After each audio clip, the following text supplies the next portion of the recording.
world has more secrets than we could possibly imagine. What is that? That's not Kong.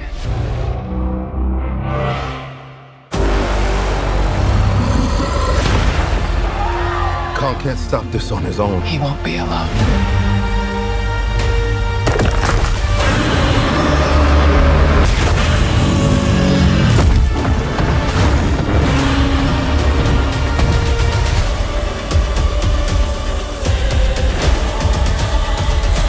Godzilla x Kong, or Godzilla and Kong, or Godzilla Kong because the director said the X is silent. Oh well, I'm just going to call it Godzilla and Kong the New Empire. Directed by Adam Wingard, this film follows Godzilla and the almighty Kong as they face a colossal threat hidden deep within the planet that challenges their very existence and the survival of the human race. If you saw my Godzilla -1 review, then you already know I'm a huge kaiju fan. Doesn't matter if it's Godzilla, Kong, Mothra, Ghidorah, I wholeheartedly love the characters and films in this genre. So it shouldn't be a surprise when I say I always get excited when a new Monsterverse film comes out. Obviously, they're not as artistic or thematically profound as most of the kaiju films from Japan, but aside from Godzilla 2014 and parts of Kong Skull Island, it never felt like that's what they were going for with this franchise. Instead, they were more focused on the pure spectacle that comes from giant monsters punching each other, and while you can criticize these movies all you want for being nothing but mindless entertainment, to me, that's what's fun about the kaiju genre. It can bounce around from genuine masterpieces like -1 to completely insane movies like this made for pure entertainment while still being a satisfying experience. I wouldn't necessarily call it turn your brain off entertainment, rather I know what to expect going in and the movie gives me what I want, so therefore I can't really complain about what I'm given. And surprise, surprise, the new Empire was no different. In fact, it's even more over the top and unpredictable than the marketing that proudly displayed Kong with his own Infinity Gauntlet made it look. So take that as you will. This film is an exhilarating, thrills per minute experience that knows exactly what the fans want to see and knows how to please them. It's the movie equivalent of a WWE wrestling match with giant monsters, and you know what?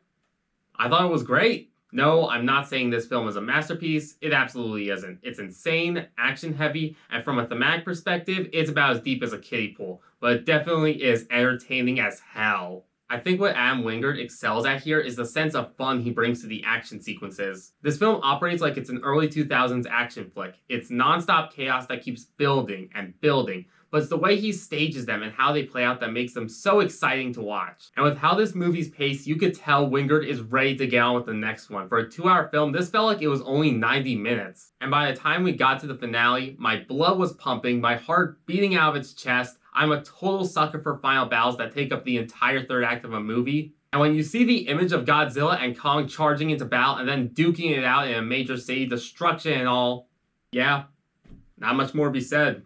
The movie had one job and it delivered. Although I'm not gonna lie, I kind of want to know how many innocent bystanders were killed by Godzilla alone during this film, because the amount of destruction in this movie, it really makes you realize how much it would suck to live in this world. You wouldn't be able to go about your day without the fear of a monster bursting out of the ground and another monster coming to beat it up at any time. And don't even get me started on the property damage. Although I will admit, the pacing did cause the story to get a little jumbled at points. Even if it managed to cram a lot in without feeling overstuffed, the movie doesn't establish much ahead of time other than the arrival of Scar King. So when we get to the second act, things become a little exposition heavy, and Scar King himself doesn't even appear until the halfway mark. That stretch of the movie is where things start to fall apart a little, especially with the introduction of two characters I won't spoil. But thankfully the film came together once the final battle kicked in. And I mean kicked in quite literally in this case. One thing I did genuinely love about this film was how it expands the world of Hollow Earth Godzilla vs. Kong only vaguely covered. There's so much lore to both Godzilla, Kong, and the other monsters in this franchise that we get to learn about here, and it's interesting. I was eager to learn more about this world. And if this film's goal was to set up more movies, I think it did a great job at doing that while staying focused on the main narrative. Said narrative was a lot more Kong focused than I bet some might expect. Godzilla definitely gets his fair share of scenes which were easily the standouts of the film, but mostly centers around Kong discovering this monkey kingdom and becoming a parental figure to Zuko, or Baby Kong as you might call him. Their first scene, by the way, definitely went in an unexpected direction though, and I thought it was hysterical. Just dark humor at its finest. The film in general was actually really funny. This film had a great sense of absurdist humor with the monsters and used its visual storytelling to its full extent. In terms of visual effects, the CGI wasn't perfect at one or two spots, but it was visually pleasing with how it presented the environments of Hollow, and the work done on the monsters was solid. Another thing I didn't see a lot of people talking about when it came to this movie was the score. Tom Hulkenberg and Antonio Di Lorio's music gave the action in the film the high-octane punch it needed, and I enjoyed some of the little touches they threw in, like a heroic rendition of Godzilla's theme. Back onto the issues I have with the film, I think it goes without saying the biggest criticism when it comes to the Monsterverse is that the human characters are boring. Aside from Bryan Cranston and Ken Watanabe's characters, there's not a lot going on with them. Unlike the criticism I've seen directed towards the tone and reliance on action for these films, this one I completely agree with. I don't know anyone who has gone to one of these movies to see what's going on with these characters or character development in general. The monsters have always been the main selling point, and obviously they're the ones we're coming to see. This film, however, is just all monsters. Once the characters get to Hollow, there's barely any humans, and to the movie's credit, the human characters weren't that bad in this. They weren't great, far from it, but they didn't drag the film down or distract from the kaiju action. I found Dan Stevens and Brian Tyree Henry to be really fun in this movie. I didn't mind whenever the film cut back to them because they played up their characters in a way that just won me over. I found them to be pretty funny, and they seemed like welcome additions to the film. I think the only human character that didn't work for me was Rebecca Hall's character. They do try to build on the emotional connection she had with Gia in the last film, but for the most part she just felt like she was there to be an exposition machine. I'm not saying her performance was bad or anything, it's just the writing that didn't work for me.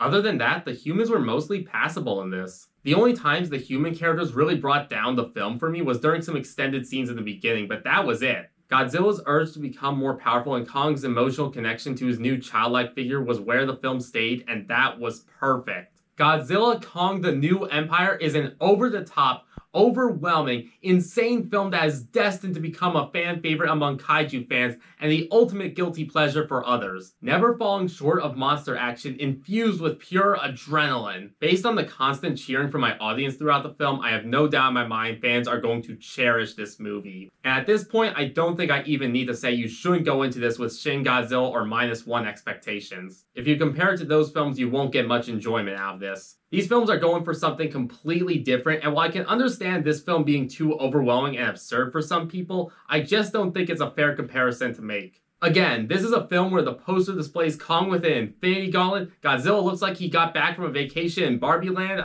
I mean, you know what kind of film this is. I'm probably going to get so much pushback for rating this so high, but screw it. Godzilla Kong the New Empire gets an 8 out of 10. So those were my thoughts on Godzilla Kong the New Empire. Sorry if this wasn't as long or in-depth as some of my other reviews. There's just not a lot to talk about with this film. Its job was to provide the spectacle of monsters kicking the crap out of each other. It delivered, I had a good time with it, and I just wanted to talk about how I had a good time with it. Either way, if you've seen the film, feel free to leave your own thoughts on the film in the comments below. Thanks for watching. As always, if you like this review and you want to see more, be sure to subscribe to the channel. That really helps me out. Remember to like the video and ring that notification bell to be notified for any upcoming reviews.